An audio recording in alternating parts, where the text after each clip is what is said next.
Okay, तो आज के अपन इस एक रोमांचक टॉपिक पर बात करने के लिए यहाँ पर एकत्रित हुए हैं, जो कि है reserve bank of India imposes restriction on Paytm payment bank limited. अब ये बहुत ही एक कहना चाहिए निराशाजनक बात होती है कि जब भी आप एक कोई बहुत बड़ी कंपनी है और कंपनी के साथ साथ एक ऐसा डिपार्टमेंट या एक ऐसा ऑर्गेनाइजेशन है जहां पर 100 मिलियन केवाईसी वेरीफाइड लोग आपसे जुड़े हुए हैं, तब अगर जाके इस तरीके के रेस्ट्रिक्शंस अगर इम्पोज होते हैं तो उससे एक बहुत बड़ा लॉस होने की भी संभावना रहती है।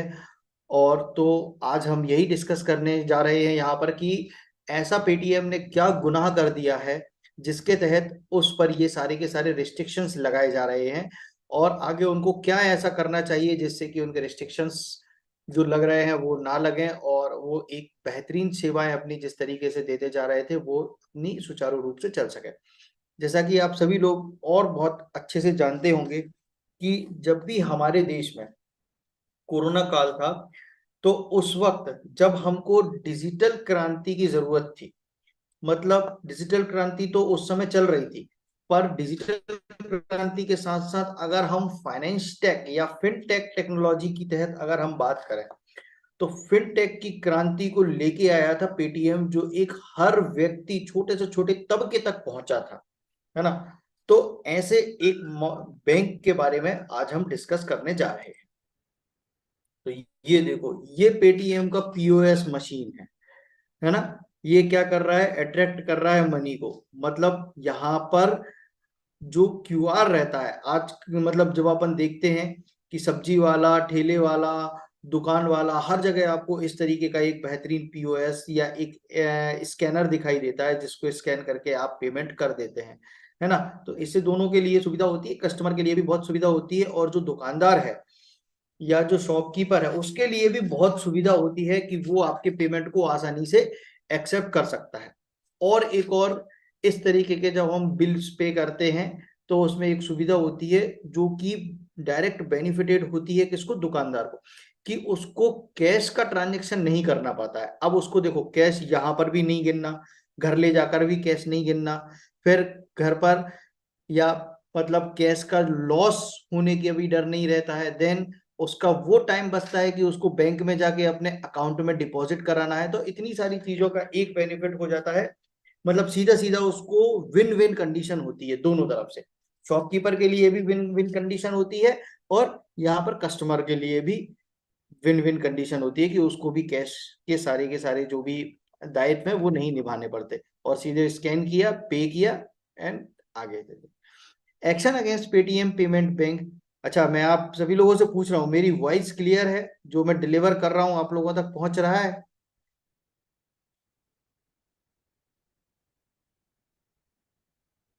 सभी लोगों की नींद तो नहीं लग गई? हाँ, शानदार। ओके, जय श्री राम जी। बिल्कुल बिल्कुल। जबरदस्त सर। ऐसा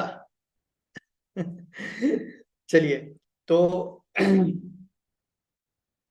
आगे चलते हैं कि action against Paytm payments bank limited under section 35A of the banking regulation act 1949। जो पेटीएम बैंक के अगेंस्ट में एक्शन हुआ है वो सेक्शन 35A के तहत बैंकिंग रेगुलेशन एक्ट 1949 के सेक्शन 35A के तहत लगा है। बैंकिंग रेगुलेशन एक्ट 1949 के सेक्शन 35A के तहत लगा है ना। आपको सिर्फ क्या करना है, बुलेट पॉइंट्स याद रखना है किस सेक्शन के तहत लगा है। तो 35A के तहत लगा हुआ है। अब बैंकिंग काम कर रहा है तो सब जगह बैंकिंग रेगुलेशन एक्ट लग जाता है 1949। ठीक है। In the press release dated March 11, 2022, the Reserve Bank of India and the exercise of its power under the Section 35A Banking Regulation Act has directed Paytm Payment Bank to stop onboarding of new customer with immediate effect। सीधा सा मतलब है कि 11 मार्च 2022 को RBI ने इस power section 35A के power के तहत पेटीएम बैंक से कहा था कि आप किसी भी नए कस्टमर की ऑनबोर्डिंग नहीं करेंगे, उसको इमीडिएट इफेक्ट से रोक दीजिए। ये क्या है, उसका इतिहास है ना, कि उसको सबसे पहले उन्होंने मना कर दिया था कि भाई आप एक नए कस्टमर्स को नहीं अपने दायरे में लाएंगे, है ना, कोई भी नया कस्टमर उसमें नहीं होना चाहिए। दूसरी बात, the comprehensive system audit report and subsequent compliance validation report of the external auditors revealed persistence, non-compliance and continued material supervisory concern in the bank warranty further supervisory action। इस पूरे सार को मैं समझा देता हूं कि आरबीआई ने ये जो अपना निर्णय लिया है, इतना कठोर निर्णय जो लिया है, उसमें कहीं ना कहीं उसके कुछ ना कुछ कंसर्न ऐसे रहे हैं जहां पर जो हमारा पेटीएम बैंक है वो फॉलो उसको नहीं कर पाया है, या उनको ऐसी संभावना थी कि ये इसको कर पाएगा या नहीं कर पाएगा। ये आज के तहत नहीं है कि आज ही सब कुछ हो गया है। इतिहास में भी अगर उठाएं तो उसने जैसे 2022 में कार्यवाही करी थी कि हमको ऐसा ऐसा चाहिए, आप उसको फॉलो करें, आपके लिए हम ये एक अधिसूचना जारी कर रहे हैं कि आपको इस तरीके के कंप्लायंस करने हैं। अगर आप कंप्लायंस नहीं कर पाएंगे तो आप पे दंडनात्मक कार्रवाई भी हो सकती है। नो फर्दर डिपॉजिट और कैश ट्रांजेक्शन, इसको पहले हम पढ़ लेते हैं, फिर मैं आपको इसको एक्सप्लेन कर देता हूँ।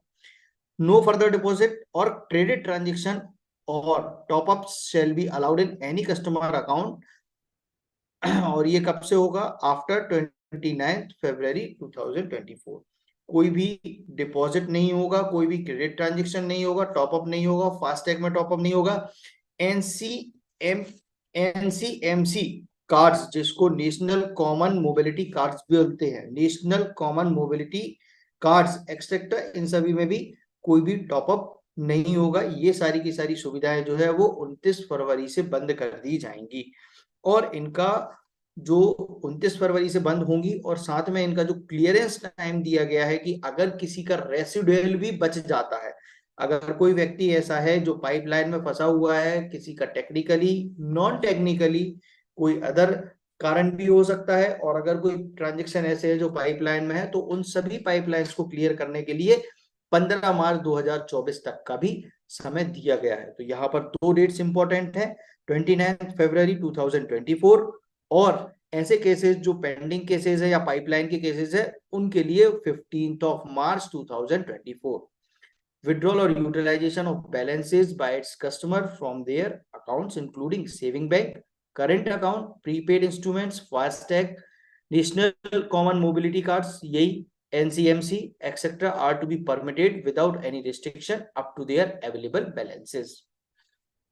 नो अदर, इसका मतलब ये है कि कोई भी saving bank account, current account, prepaid instrument, FASTag और एनसीएमसी कार्ड्स को विदाउट एनी रिस्ट्रिक्शन, कोई भी रिस्ट्रिक्शन के बिना, उनमें जब तक बैलेंस है तब तक आप उनको यूज कर सकते हैं, बट फर्दर रिचार्ज या टॉपअप या बैलेंस क्रेडिट उनमें नहीं कर सकते। बात समझना, अगर ये सारी की सारी ये प्रीपेड सुविधाएं हैं, अगर इसमें बैलेंस है, सपोज करो आपके फास्टैग में 5,000 रुपए का बैलेंस है ना, और अगर आप उसको 29 फरवरी तक, जाहिर सी बात है कोई भी 5,000 रुपए का बैलेंस फास्टैग में अगर है तो 29 फरवरी तक यूज नहीं कर पाएगा, कहाँ लेके जाएगा, बार बार टोल क्रॉस थोड़ी करता रहेगा कि नहीं मेरा बैलेंस खत्म हो जाए फास्टैग का, है ना। तो इसको प्रैक्टिकली अप्लाई करने के लिए उन्होंने ये कहा है कि जब तक आपका बैलेंस रहेगा, अब मान लो उसका बैलेंस अगले 1 साल तक उसके फास्टैग में रहेगा, तो वो 1 साल तक वैलिड उसका फास्टैग चलता भी रहेगा। ठीक, क्लियर बात समझ में आई, जब तक बैलेंस रहेगा तब तक उसका इस्तेमाल आप कर सकते हैं, पर फर्दर रिचार्ज नहीं कर सकते। That's it. No other banking services other than those referred above like fund transfer, BBPU and UPI facility should be provided by the bank after February 29, 2024। कोई भी बैंकिंग सर्विसेज हैं या यूपीआई हैं वो 29 फरवरी के बाद भी चलती रहेंगी। The nodal account of 197 Communication Limited and the Paytm Payment Bank Services Limited are to be terminated at the earliest in any case not later than 29th of February। यहां पर जितनी भी पेटीएम की सर्विसेज हैं उस पर प्रतिबंध लगा हुआ है। मेरी बातों पे ध्यान से सुनना, यहाँ पर जितनी भी पेटीएम की सर्विसेज हैं उन पर प्रतिबंध लगाया गया है, ना कि लाइसेंस रद्द किया गया है। ये बात बहुत ध्यान से सुनना। यहाँ पर जितनी भी सर्विसेज हैं उन पर सिर्फ प्रतिबंध लगा है, उसका पेटीएम पेमेंट बैंक का लाइसेंस अभी रद्द नहीं किया गया है, उसका लाइसेंस एज इट इज ही रहेगा। मार्केट में ये भी खबर है कि उसका लाइसेंस रद्द कर दिया गया है, बट अकॉर्डिंग टू आरबीआई उसकी सर्विसेज बंद करी गई हैं, लाइसेंस यहाँ पर रद्द नहीं किया गया है। ठीक है, इस चीज को विशेष ध्यान रखना, क्योंकि चर्चाएं बहुत होंगी पेटीएम पर हमारे पास लॉजिक और तथ्य होने चाहिए उस चर्चा में शामिल होने के लिए।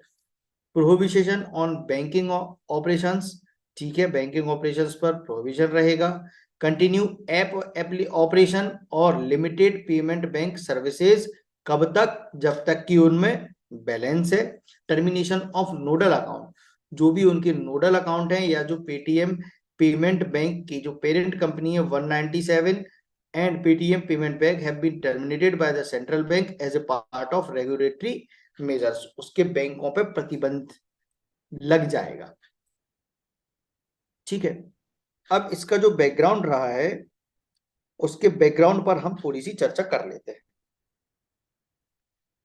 बैकग्राउंड के चर्चा में सबसे पहले जो हमने चर्चा करी वो यही करी कि पेटीएम ही एकमात्र ऐसा बैंक था, या हम कहें कि एक ऐसा एप्लीकेशन था जो कि छोटे से छोटे व्यक्ति तक, निचले तबके तक व्यक्ति तक को उसने टच किया था। और हमने देखा था कि सब्जी वाले तक, जहां पर जो कहना चाहिए बिल्कुल जीरो लेवल पर होते हैं, ठेले वाले, रेली वाले, फुटपाथ वाले, इवन कई बेगर्स तक ने पेटीएम का बहुत शानदार तरीके से इस्तेमाल किया है ना।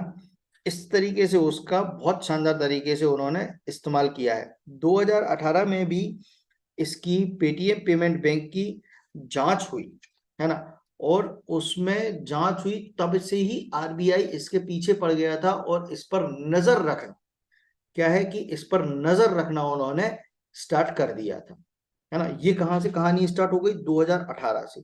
2018 से पेटीएम बैंक आरबीआई की नजर में है। किन कारण से नजर में है? उसको ये लगता था आरबीआई को कि यहाँ पर जो कस्टमर ऑनबोर्डिंग है उसका केवाईसी के जो कंप्लायंस हैं वो प्रॉपर तरीके से नहीं हुए हैं, या कहना चाहिए non compliance of the KYC of the customers, onboarding customers और द कस्टमर्स बेनिफिशियरी कस्टमर्स, है ना। अब उनके लिए सबसे बड़ा जो खतरा इस नॉन कंप्लायंस से पैदा हो रहा था, ये हो रहा था कि कहीं ऐसा ना हो कि इस नॉन कंप्लायंस के कारण जो इंफॉर्मेशन है वो किसी थर्ड पार्टी को शेयरिंग ना हो जाए। ठीक है, क्या है? पहला नॉन कंप्लायंस, दूसरा जो भी यहाँ पर कस्टमर्स है उनका जो डेटा अवेलेबल है उसकी संभावना ये थी कि वो किसी थर्ड पार्टी को ट्रांसफर ना हो जाए।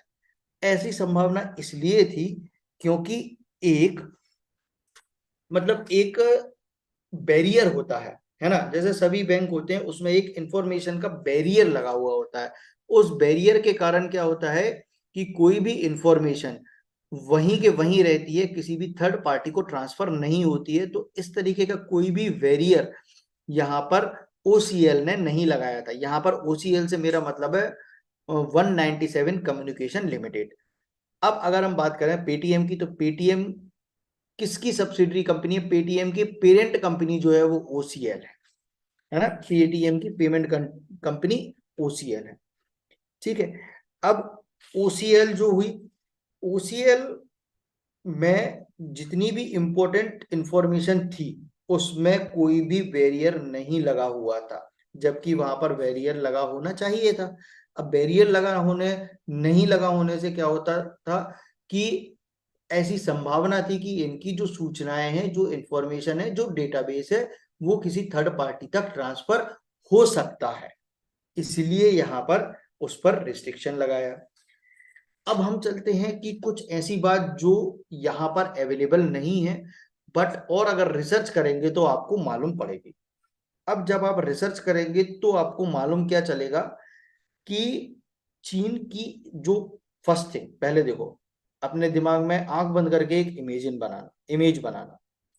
क्या इमेज रहेगी कि ओसीएल का बच्चा है कौन? Paytm payment bank. ठीक है, बच्चा मतलब subsidiary company. Paytm payment bank के पापा या पेरेंट कौन है? ओसीएल, है ना। ओसीएल जो है, ओसीएल में 9% शेयर की भागीदारी। कितना परसेंट? 9% शेयर की भागीदारी एक एंटफिन नाम की कंपनी में की है। किसकी है? एंटफिन नाम की कंपनी की है। और एंटफिन एक सब्सिडरी कंपनी है अलीबाबा डॉट कॉम की। किसकी कंपनी है? एक अलीबाबा डॉट कॉम की। अब कहानी समझ में आई। पेटीएम पेमेंट बैंक, इनके पापा ओसीएल। ओसीएल में 9% शेयर की भागीदारी किसकी? एंटफिन की। एंटफिन के पापा कौन? Alibaba dot com. ठीक, और अलीबाबा डॉट कॉम के पापा कौन? चाइना। चाइना की एक बहुत बड़ी कंपनी है अलीबाबा डॉट कॉम, और अलीबाबा डॉट कॉम की सब्सिडरी कंपनी है एंटफिन, और एंटफिन की 9% की भागीदारी है ओसीएल में। तो यहां पर सीधा सीधा आरबीआई को यह संभावना थी कि हमारी जो जानकारी है, जो पेटीएम के अंदर जो भी जानकारी है, इंफॉर्मेशन है कस्टमर ऑनबोर्डिंग की, जो कि 100 मिलियन केवाईसी वेरीफाइड कस्टमर है। आप इमेजिन कर सकते हो 100 मिलियन केवाईसी वेरीफाइड कस्टमर, और इसके साथ साथ में 8 मिलियन फास्टैग के कस्टमर्स। 8 मिलियन फास्टैग के कस्टमर्स, और फास्टैग के भी केवाईसी वेरीफाइड कस्टमर थे। अब इतना बड़ा डेटाबेस के लीक होने की संभावना के तहत ये रिस्ट्रिक्शन यहां पर इंपोज किया गया है। इसलिए आरबीआई इस पर खासी नजर रख रहा था, बहुत दिन से इसको फॉलो में लिया हुआ था, और उसके बाद फिर फाइनली इस पर 5.39 करोड़ का पेनल्टी भी लगाया नॉन कंप्लायंस के कारण। किसके कारण? नॉन कंप्लायंस के कारण इस पर 5.39 करोड़ का पेनल्टी भी इंपोज किया। बट उसके बाद भी जो मतलब जो पेटीएम पेमेंट बैंक है, वो अपने बेनिफिशियरी या फंड ट्रांसफर के बेनिफिशियरी ओनर्स के बारे में सही जानकारी नहीं दे पाया। और एक और केस हुआ था जहां पर इनसे वित्तीय संबंध में कोई एक जानकारी मांगी गई थी बेनिफिशियर ओनर के संबंध में, तो वो भी ये समय पर नहीं दे पाए थे, उसमें भी टाइम लग गया था। तभी से 2022 मार्च 2022 से इसमें नए ग्राहकों को जोड़ने को मना कर दिया गया था, और नए ग्राहक को जोड़ना भी नहीं है। और अब ये एक कठोर निर्णय लेते हुए आरबीआई ने कहा है कि अब आपके सारे ट्रांजेक्शन्स भी आपको बंद कर देने हैं। और यहां पर एक बात और महत्वपूर्ण है कि जो पेटीएम बैंक है, पेटीएम में 49% हिस्सेदारी ओसीएल की है। जो पेटीएम पेमेंट बैंक है वहां पर 49% हिस्सेदारी ओसीएल की है। ठीक, अब अपन वापस, अब तो ये सब जो लिखा हुआ है इसको सिर्फ पढ़ना है, जो मेन जो बात थी वो मैंने आप तक पहुंचा दी। The RBI decision is rooted in the finding of the comprehensive system audit report and subsequent compliance validation report by external auditor highlights persistent non-compliance and ongoing supervisory concern. इनके जितने भी ऑडिट हुए वहां पर भी इससे सीधा का सीधा highlights persistence of non compliance and ongoing supervisory concern. ठीक है, यहाँ पर नॉन कंप्लायंस के लिए इनके जो भी ऑडिट्स हुए थे वहां पर नॉन कंप्लायंस पाया गया। Withdrawal and utilisation of balances, customers are permitted to withdraw or utilize balances from their account including saving and current account, prepaid instrument, FASTag, NCMC cards without any restriction up to their available balances. इन सारे के सारी facilities में जब तक आपका balance है तब तक इसका इस्तेमाल कर सकते हैं। रिस्ट्रिक्शन ऑन बैंकिंग सर्विसेज, सभी रिस्ट्रिक्शंस बैंकिंग सर्विसेज पर 29 फरवरी से लग जाएंगी। Termination of nodal account, the RBI has directed immediate termination of the nodal account of 197 Communication Limited and Paytm Payment Bank Services, ensuring completion no later than 29 February। मतलब इनका जो 197 का एक nodal account जो कि होगा आरबीआई में maintain, उसको इन्होंने टर्मिनेट कर दिया है और कहा है कि 29 फरवरी तक अपना सारा का सारा पैचअप वो कर ले। सेटलमेंट ऑफ पाइपलाइन ट्रांजेक्शंस, 15 मार्च तक जितने भी पाइपलाइन में ट्रांजेक्शन है उनका सेटलमेंट करना है। Company response, as of now neither Paytm payment bank nor its founder CEO Vijay Shekhar Sharma has issued a response to RBI action.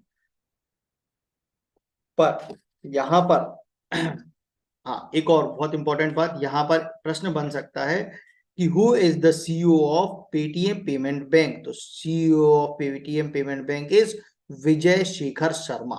विजय शेखर शर्मा। अब चलिए एक क्वेश्चन शॉर्ट में, ठीक है, कुछ क्वेश्चंस देखते हैं, उनके आंसर आप लोगों से अपेक्षा करता हूं कि मैंने बहुत अच्छे से इस लेक्चर को डिलीवर किया है और जितनी ज्यादा से ज्यादा जानकारी थी उसको बिल्कुल खोल कर आपके सामने रख दिया है। तो मैं चाहता हूं अब जो भी प्रश्न आपके सामने आ रहे हैं उनका बेहतरीन तरीके से आप लोग सभी लोग इसके आंसर्स दें। जी मुकेश सोनी जी, अरे वाह, आप प्रश्न पढ़ने के पहले ही सभी ने आंसर दे दिए, बहुत शानदार, बहुत शानदार। Why did Reserve Bank of India impose major business restriction on Paytm Payment Bank? Why? ऐसा क्यों किया? Due to financial fraud, persistent of non-compliance and material supervisory concern। बिल्कुल सभी लोग बी बी बी बी बी सभी लोग आंसर दे रहे हैं बी, और सभी का आंसर बी बिल्कुल सही है। Persistence of non compliance and material supervisory, एक तो नॉन कंप्लायंस किया, साथ ही साथ उनको ये डर था कि ऐसा ना हो कि कहीं हमारी जानकारी कहीं थर्ड पार्टी को लीक हो जाए, इसकी संभावना के तहत। What is the effective date for the major business restriction imposed by RBI on Paytm payment bank. Effective date पूछा है यहां पर, effective date for the major business restrictions. पता है, जल्दी जल्दी अपने आंसर्स दें।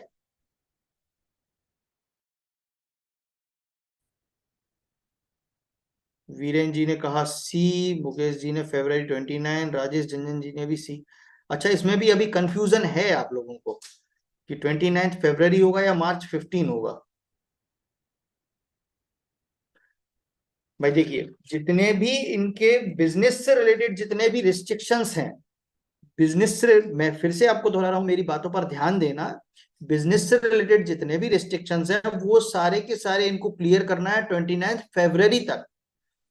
अगर कोई केस ऐसा होता है जो इनकी पाइपलाइन में फंस जाता है, जैसे आपने मुझे पेटीएम पर पैसे भेजे कि आपने मुझे 5,000 रुपए भेजे और वो फंस गए, आपके अकाउंट से डेबिट हो गए और मेरे अकाउंट तक वो नहीं आए, उस केस में इसको 15 मार्च तक का समय दिया है। अब ये क्या हुआ, ट्रांजेक्शन पाइपलाइन में फंस गया, अब मैं कार्रवाई करूंगा, मैं आपको बोलूंगा कि आप उस पर कंप्लेंट रेज करिए, है ना। आप सामने वाली पार्टी कंप्लेंट रेज करेगी कि मेरा अकाउंट जो है डेबिट हो गया है और सामने वाला का अकाउंट क्रेडिट नहीं हुआ है, या इस तरीके के और भी जो ग्रीवियंसेस रहेंगे उन सबको क्लियर करने के लिए 15 मार्च तक का उसको समय दिया गया है। बाकी 29 फरवरी तक तो आपको सब कुछ कर लेना है भाई, उसमें कोई भी नया टॉपअप नहीं होगा, सारी बैंकिंग सर्विसेज उसकी समाप्त कर दी जाएंगी, रिस्ट्रिक्शन लगा दिया गया है, कोई टॉपअप फर्दर नहीं होगा, है ना। सारे के सारे ये जो तरीके के वो सर्विसेज प्रोवाइड कर रहा था वो सारी सर्विसेज उसकी बंद हो जाए, ठीक है, इसमें कोई कंफ्यूज होने की जरूरत नहीं है।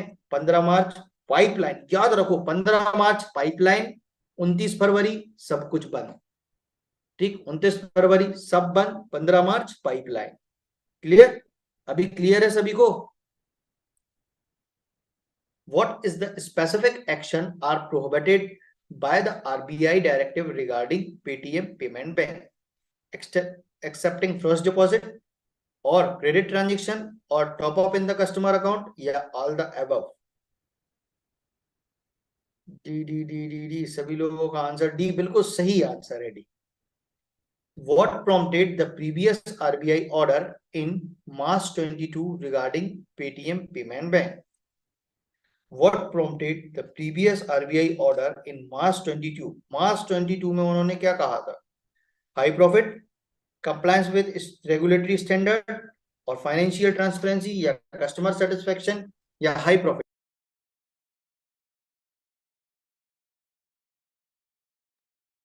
मार्च 22 में। जी, सभी लोगों ने बी आंसर दिया है। बी बी बी, सभी लोगों का आंसर बी है, बिल्कुल सही आंसर सभी लोगों का। Compliance with regulatory. What can customer do with their balances in Paytm Payment Bank account after 29th February? अगर आपके अकाउंट में या पेटीएम के अकाउंट में बैलेंस है या फास्टैग में बैलेंस है, तो 29 फरवरी के बाद उसका क्या होगा? Withdrawal or utilize balances without restrictions, transfer fund to other account, invest in stock, use balances only for bill payment. क्या होगा? आमिर जी ने आंसर दिया है ए। राजेश रंजन जी भी ए, सभी का ए आंसर है। बिल्कुल सही आंसर है आप लोग का। बिल्कुल सही, बहुत शानदार। हम उसका इस्तेमाल कब तक? जब तक वो बैलेंस अवेलेबल है तब तक उसका इस्तेमाल कर सकते हैं। What services is the Paytm Payment Bank restricted from providing after 29th February 2024? All banking services, fund transfer, BBPU, and UPI facility, withdrawal or utilization of balances, customer support services. किसमें restriction हो जाएगा? ए all banking services. अगर all banking services में हो जाएगा, फिर मेरे account में अगर पैसा है तो क्या मैं उसका यूटिलाइज कर पाऊंगा?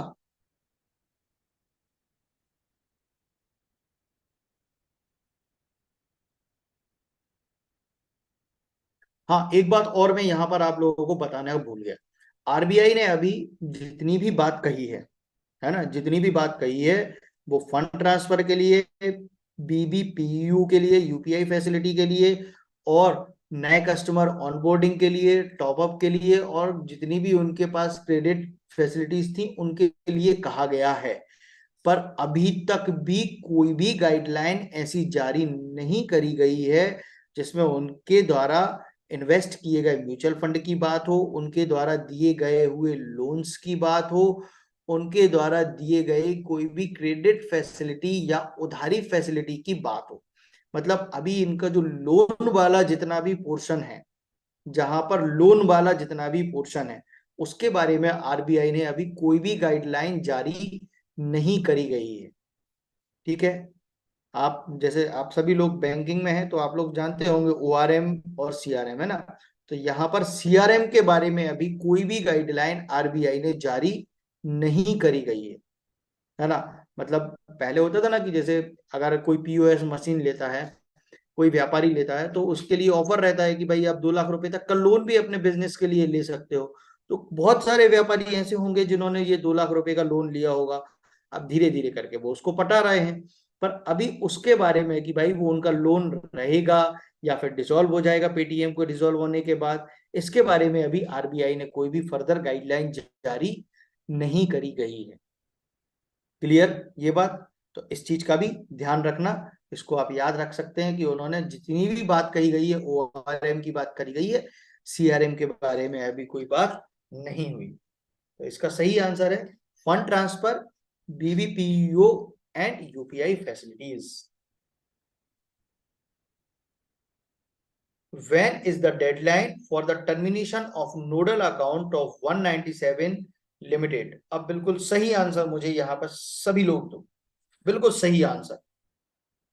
मैं चाहता हूं कि मैंने जब आपके सारे डाउट्स मतलब बिल्कुल क्लियरली डेटा आपके दिमाग में फीड कर दिया है, तो इस प्रश्न का सही आंसर भी मैं आपसे चाहता हूं। Deadline for termination of nodal account of 197।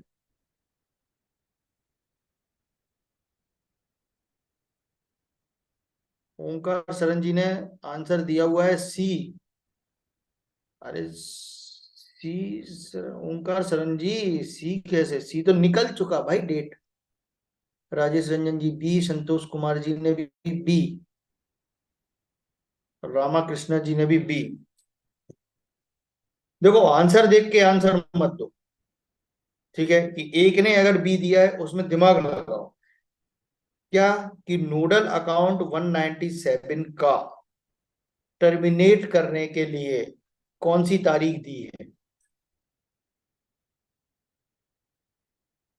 बिल्कुल सही जवाब आप लोगों का, और ये डीवी दे दिया अतुल प्रताप जी ने आंसर। मेरा ये मतलब नहीं था कि सारे ऑप्शन उठा के दो, मेरा ये मतलब था सिर्फ कि आपको दिमाग लगाना है यहाँ पर, है ना। मैं ये चाहता था जितने पार्टिसिपेंट भी यहाँ पर मौजूद हो वो दिमाग लगाकर इसका आंसर दें कि क्या आंसर है, लॉजिकली इसका आंसर देना था। चलिए, सभी लोगों का आंसर बिल्कुल सही है। और सफलता को पाने के लिए हमेशा अपने लक्ष्य की दिशा में गति बनाए रखें। जहां आपका लक्ष्य है, आपको लक्ष्य के रास्ते, बिल्कुल लक्ष्य की दिशा में अपने आप को रखें, बिल्कुल गति बनाकर रखें। यस संतोष कुमार जी, आंसर बी बिल्कुल सही है। तो इसी के साथ आज की ये रविवार की शाम, जिसको हम कहेंगे शुभ शाम, ये बीत गई है और अब सोने का वक्त आ चला है। तो इस लेक्चर का जो फीडबैक है, वो इस का जो फीडबैक है वो आप लोग अपने चैट बॉक्स में दे दीजिए, और चाहे तो अपने माइक और कैमरा ऑन करके भी इसका फीडबैक दे सकते हैं। और अगर कोई और सजेशंस आपके हों तो वो भी आप चैट्स में हमको अभी दे सकते हैं, और अपना माइक और कैमरा ऑन करके भी आप सजेशंस दे सकते हैं। आपका सजेशंस और आपके फीडबैक हमारे लिए बड़े इंपॉर्टेंट हैं, इसलिए मैं चाहूंगा कि अपने सजेशंस एंड फीडबैक दें। और मेरी क्लास में कोई भी रिस्ट्रिक्शन नहीं है, आप अपने माइक एंड कैमरा ऑन करके भी रख सकते हैं। अगर माइक ऑन करेंगे तो कैमरा जरूर ऑन होना है, ये बात का भी विशेष ध्यान रखें।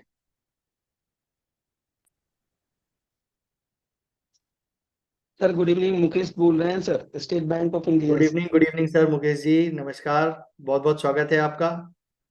सर मेरा एक कंसर्न है कि एक तो अपने स्टेट बैंक का बहुत ही कम मटेरियल है, स्पेसिफिकली स्टेट बैंक का। जनरल बैंकिंग का है मटेरियल, लेकिन स्टेट बैंक का बहुत कम मटेरियल है। और हमको लगता है स्टेट बैंक के पार्टिसिपेंट्स भी बहुत कम ही हैं बैंकिंग ज्ञान केंद्र में। जी तो जी। मैं चाहता हूँ कि थोड़ा सा स्टेट बैंक को लेकर के आप लोग भी थोड़ा कंसर्न कीजिए, आ, ताकि इसमें स्टेट बैंक के पार्टिसिपेंट्स ज्यादा आए। जी जी, बिल्कुल बिल्कुल। और एक स्लाइटली सजेशन यह था, खास करके इंटरव्यू को लेकर के, कि जो सवाल जैसे मॉक टेस्ट होता है, मॉक में अगर नहीं जो पार्टिसिपेंट्स है वो कवर कर पा रहा है, तो जो अदर पार्टिसिपेंट्स हैं जिनका कि नहीं हो रहा है लेकिन फिर भी वो जुड़े हुए हैं, तो कम से कम वो जवाब दे, ताकि देन एंड देयर सवालों के जवाब मिल जाए और हम लोग क्लियर कट हो कि अच्छा इस तरह से जवाब देना है। जी बिल्कुल, मैं अगर जो आपका कंसर्न समझ पा रहा हूँ, तो वो आपने यही कहा ना कि इंटरव्यू या मॉक इंटरव्यू में जो अदर पार्टिसिपेंट हैं, जो उसमें जुड़े हुए हैं, अगर जो पार्टिसिपेंट है जिसका इंटरव्यू चल रहा है वो अगर जवाब नहीं दे पा रहा है, तो आप लोगों से भी सवाल पूछे जाए, और जिनको उसका उत्तर सही पता हो या जो उसको बढ़िया तरीके से रिप्रेजेंट कर सकता हो, तो उसको भी चांस दिया जाए। क्या मैं सही यस हूँ? Sir, yes sir, yes sir. Okay okay, मैंने आपका ये सेकंड सजेशन भी मैंने आपका नोट कर लिया है। मैंने आपके दोनों सजेशंस जो हैं वो मैंने नोट कर लिए हैं। और भी हमारा कोई साथी है जो हमारा हमसे सर गुड इवनिंग। जी Ramakrishna ji. Sir good evening to all sir. हाँ, गुड इवनिंग, सर स्वागत है आपका। ये point from my side sir, we are doing different topics for regarding this banking services, but yes. especially if we are keeping this all everything likewise in a folder like NI Act, CIB, GIB, it will be beneficial to others. I want to appear for CIB. For this purpose only I have actually joined this course, but I could not find anything like this. Whatever the syllabus which are covering the topics, if in the folder wise if you are keeping, that will be beneficial to others for subject wise. Okay, means your concern is that you want the topics of the CIB and JIB also with the other these banking promotion exams, accept that. Yes, sir. Okay, Whatever the okay. topics we are covering the different topics, sir. but everything we could not separately segregated. General banking type, everything it is coming, but general banking, everything in one folder, advances in one folder. Likewise, we keep that CIB for useful material, we can keep it in segregated way. It will be beneficial to others. In a segregated way. Okay, okay.